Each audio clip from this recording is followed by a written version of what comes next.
This is Spencer, the Tampa Bay wallpaper installer, coming to you from the Tampa Bay area with another quick tip. Let's call it part 2 of wallpaper removal, the easy way, and preparation is everything. And so, as you might have suspected, 90% or more of the paper came right off just by pulling it off. And then, of course, the angle at which you pull the paper, if it is not consistent in the right direction, I'm going to show you how to pull off wallpaper.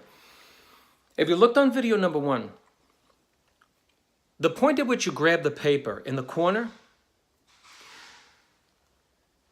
you want to pull the paper diagonally from the point at which you grab it. Why? This affords you're going to use the wallpaper's strength, the integrity of the paper itself, to stay together. So, if I were removing a piece of paper like this, think about it. If I got my finger under this sheet of this 9-foot sheet of paper, would it be smart if I pulled it this way? You know from life what would happen. It would tear in the middle. Now, the point at which you want to grab the paper is a corner, ideally, if you can get your hands on it. And then the way you tear the paper, you're not tearing it. The way you pull it is the way that is most consistent with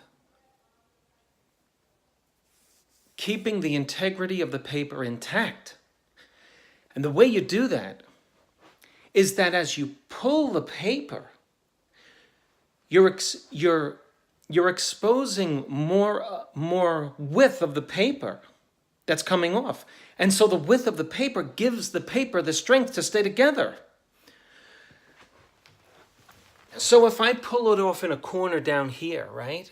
I got to pull it diagonal away from the corner. And the more I do it, the more paper unfolds. The more paper unfolds, the more strength that you have in the paper as it comes off. So if I were to pull it this way, what's going to happen? I'm forcing the paper to tear.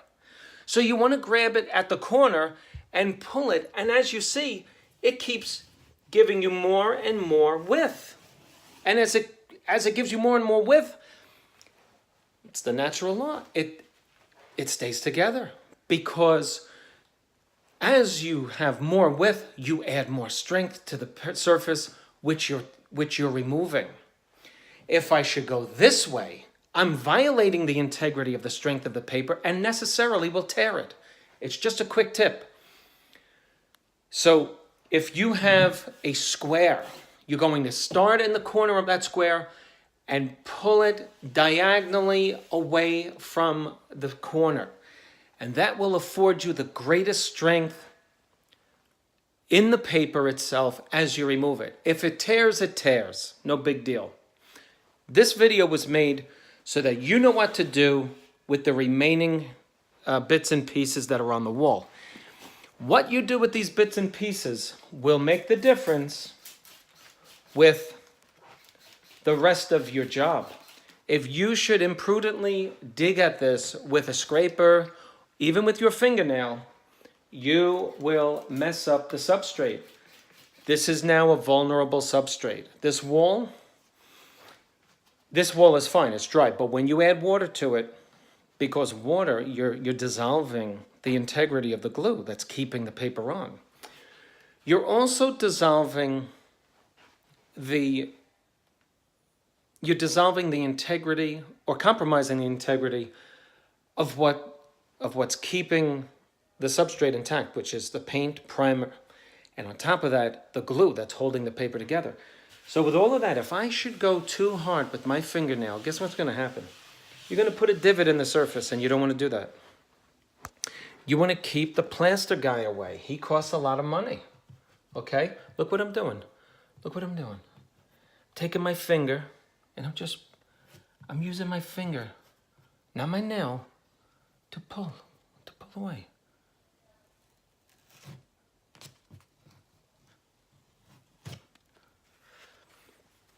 Have patience. It comes down. The biggest problem in the folks that I see that take this stuff down is a lack of patience.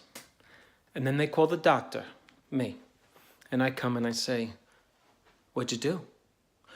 oh, my husband used a scraper, or my son used a scraper, or I decided to use something that I mixed spaghetti with or something. I saw that one time. Patience. Unaided physical force. That's what I would call it. Unaided physical force.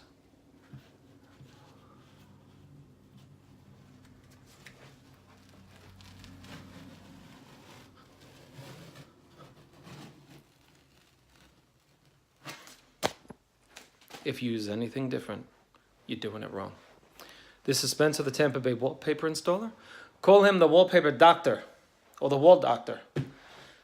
I will see you on the next one. I hope this tip was helpful. If you have a question, say, oh no, it didn't come down like that, put a message in the comment section. I will get back to you. If you have a better way to do it, let me know. Okay, been doing this for many, many years. But I learn from the people who write me suggestions. I learn from everybody. I learn from people who just started doing it. They have this tool or that tool. Sometimes a marketing agent only sells tools in a different part of the country. For example, in Eagle, Idaho, they have a particular paint from Sherwin-Williams that they don't have anywhere else. So anyway, if you have a better way to do this, let me know, because I'm all ears, and I am open to any suggestions that anybody else has, because that's how we learn. You do it one way, you find success in it, you share it with me, and I do the same for you. If you like the video, click on like, share it with a friend, and subscribe to my channel. I make videos at least one per day when I discover that there's something worthy of sharing with my customers and with the people who subscribe to my channel. Thank you. If you want to reach me, I'm at 813-666-7002. Remember, that's Eastern Standard Time.